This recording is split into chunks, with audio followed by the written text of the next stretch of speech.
ওইদিকে লোকগুলো দৌড়ে পালায়নি চেষ্টা করছে, মানে ওরা দৌড়ে পালাইয়ে গেছে অনেকটুকু দূরে। মারামারি হয়েছিল। এলাকার ছেলে পেলে ওরা দৌড়ে ধরে নিয়ে আসছে, আর এখানে বসাইছে। তারা কি ধাক্কাধাক্কি হয়েছে, ওইখানে জোরাজুরি করছে? অনেক জোরাজুরি, মানে ওরা চলে যাওয়ার জন্য অনেক চেষ্টা করছে, মানে মারামারির মতো হয়েছে অবস্থা। মারামারি অবস্থা হয়েছে। এবং দুয়ে পক্ষের দিক দিয়ে অনুমানিক আমি 12:30টার দিকে আসছি বাসায়। আইসা হঠাৎ করে শুনি যে এখান থেকে গ্যাসের লাইন হঠাৎ করে নাকি আগুন জ্বলছে, উনির একটা কোম্পানি করতেছে। তখন আমি বললাম যে আমার বাসাটা তো কাছাকাছি, তাহলে তো রাত্রে হলে তো আমি পুড়ে মারা যেতাম। পরের দিন লোকজন এসে আমার লাশটা নিয়ে যেত। তবে যাক, লোকজনে দিনের বেলা হওয়ার সবাইকে ঈশ্বর এবং ওদেরকে মঙ্গল করছে। মোহাম্মদ তুহিন, বাড়ি কই? মেঘনা। তোমার বাড়ি ইসলামপুর। নাম কি? আবু দাউদ। আবু দাউদ।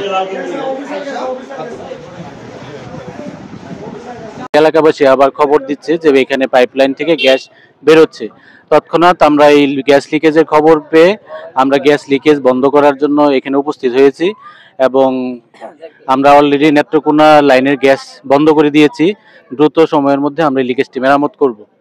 আর ভবিষ্যতে আমরা এখানে নিয়মিতভাবে আমরা কিছুদিন আগেও সাহেব কাছারির এদিকে ম্যাজিস্ট্রেট কোর্ট পরিচালনা করেছি এবং আরো ম্যাজিস্ট্রেট কোর্ট পরিচালনা করা হবে। আজকে যে এখানে কি ম্যাজিস্ট্রেটের উপস্থিতির কি অভিযান? আজকে ম্যাজিস্ট্রেটকে আমরা ফোনে জানিয়েছিলাম, কিন্তু উনি একটা মিটিং এ আছে, উনি হয়তো বা পরবর্তীতে আসবে। তো আমরা এই যে ভেতরে দেখলাম যে প্রচুর গ্যাস লিক হচ্ছে, তো এটা বড় রকমের এলাকাবাসীর যে আশঙ্কা করছে যে এই জন্যই আমরা আমাদের গ্যাস স্টেশন থেকে আমাদের সঞ্চালন লাইনের বাল্ব আমরা বন্ধ করে দিয়েছি। কিছুক্ষণের মধ্যে এটা বন্ধ হয়ে যাবে। আমি প্রকৌশলী হিলটন পাল, ব্যবস্থাপক, তিতাস গ্যাস অপারেশন ডিপার্টমেন্ট। এখান থেকে আপনাদেরকে জানাতে চাচ্ছি যে আপনাদের জনগণ এই গ্যাস চুরির বিষয়ে যদি কোনো আলামত আপনাদের সচক্ষে পড়ে, আপনাদের অবশ্যই গ্যাস অফিসে জানার জন্য অনুরোধ করা হলো। আর আমাদের টহল জোরদার রয়েছে, আমাদেরও কিছু ইনফরমেশন আছে, কিন্তু আমাদের ম্যাজিস্ট্রেট পুলিশের সহায়তায় প্রোগ্রামগুলো করতে হয়, এই জন্য কিছুটা সময়ের প্রয়োজন হয়। এটাও আপনাদের একটু অবহিত করার জন্য বলছি। আর আপনারা একটু সজাগ থাকবেন, কেউ যেন কোনো অবৈধ চুনা ফ্যাক্টরি করতে না পারে। কিভাবে হয়েছিল? আজকে আমাদের এখানে বিগত তারা মনে হয় 15 দিন বা 20 দিন ধরে তারা এখানে আমাদের এলাকায় আসছে। আইসা তারা বলতেছে কি নাকি একটা কারখানা দিবে। তো হঠাৎ করে মানে তারা উঁচু দেয়াল তুলতেছে টিন দিয়া।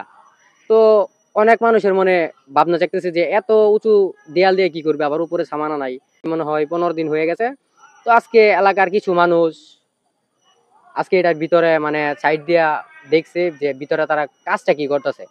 তো তারা অন্য কোনো কাজ দেখে নাই, তো দেখছে কি জানি খুদাই করতেছে। পরে ওইখানে কাকার ঘরে ছাদের উপরে থেকে তারা দেখলো যে কি জানি একটা মানে শব্দ করতেছে। দরজা কি লক করে কাজ করতো? তারা দরজা ভিতর দিয়ে তালা মেরা রাখতো। আচ্ছা, পরে ঢুকছে কি বলে ঢুকছে? আমরা ওইখান দিয়ে নক দিছি যে ভাইয়া আপনারা ভিতরে কি কাজ করতেছেন, আমাদেরকে দেখতে দেন। না ভাইয়া এখানে আসা যাবে না, এখানে আসলে সমস্যা, মালিকের নিষেধ। আচ্ছা, তো বলছি ভাই আপনারা কি কাজটা করতেছেন আমাদের এলাকার মধ্যে, এটা তো আমাদের দেখার দায়িত্ব। তো ভাইয়া দেখি ভাইয়া চলে যাবো, কোন ভাই এখানে ঢোকা যাবে না। আচ্ছা, তারপর তো পরে আমরা আসি নাই, যেহেতু নিষেধ করছে আমরা আসি নাই। পরে আমরা ওই দিক দিয়া একটু টিং মানে কাইটা ফেলছি। আচ্ছা, ওদের আড়ালে, ওদেরকে বুঝতে দিই নাই। আচ্ছা, আমরা ওদিক দিয়া টিং খুদাই করে দিই, তো মানে ওরা অনেক বড় একটা গর্ত করছে। আচ্ছা, পরে আবার আমাদের এলাকার কিছু মুরব্বীরা আছে, পরে আমার এক কাকা বললো যে ওইখানে তো গ্যাসের লাইন আছে। কিছুদিন আগে শুনছি যে সাপকাছারি এদিকে কোনো একটা এলাকার মধ্যে এরকম তারা গ্যাস চোরাইয়ের ব্যবসা করে। মানে সেই থেকে এই সন্দেহটা হইলো, সেই থেকে সন্দেহ হয় কি আরো বেশি জাগলো যে এখানে গ্যাসের এরকম হইছে। পরে আমরা সবাই জোর করে, আবার এলাকার যত মুরব্বীরা আছে সবাই জোর করে ভিতরে ঢুকা পড়লাম। ঢুকা পড়তে তো আমাদেরকে দেখাই তারা মানে সবাই পালায় গেছে। ওই যে এদিক দিয়ে মনে করেন টিংডু ভাঙা গুলো। কয়জন ধরা পড়ছে আর কি? তারা মিনিমাম ছিল 25 থেকে 30 জন। আমরা তাদেরকে 7 থেকে 8 জনকে ধরতে পারছি, আর সবাই পালায় গেছে। তো এখন কি ওই যে গ্যাস লিক হচ্ছে, যেটা শব্দ শোনা যাচ্ছে, এখন এইদিকে গ্যাস লিক হচ্ছে। তারা যে দুইটা ফাইবার করছে, ওই ফাইবার দিয়া গ্যাস লিক করছে। আমরা ওদেরকে ধরার পরে আমরা অভিযোগ দিছি। মানে প্রথমে স্থানীয়রা ধরছে? জি জি, প্রথমে স্থানীয়রা ধরছে। ধরার পরে মানে 11টার সময় ধরছি। ধরার পরে সকাল 11টায় ধরছি। ধরার পরে আমরা 12টার মধ্যে আমরা পুলিশ বা তিতাস গ্যাসের যে ইয়েটা আছে আমরা ওখানে নিয়ে দিই, কিন্তু তারপরেও তারা আসে নাই। তারা আসছে বেলা 2টার পরে। জায়গাটা একটু কোথায়, এটা একটু বলে তো। ময়মনসিং শম্ভুগঞ্জ 33 নং ওয়ার্ড, রঘুরামপুর। এভাবে আর কিছুক্ষণ চলতে থাকলে এলাকার মধ্যে বেশি দুর্ঘটনা ঘটতে পারে। সাংবাদিক আসার পরে আমরা একটু খুশি লাগছে যে আমরা হয়তো বাঁচতে পারবো। এই হ্যাঁ গ্যাসের থেকে আমরা বাঁচতে পারবো, জ্বলে পুড়ে যেন মরতে না হয়।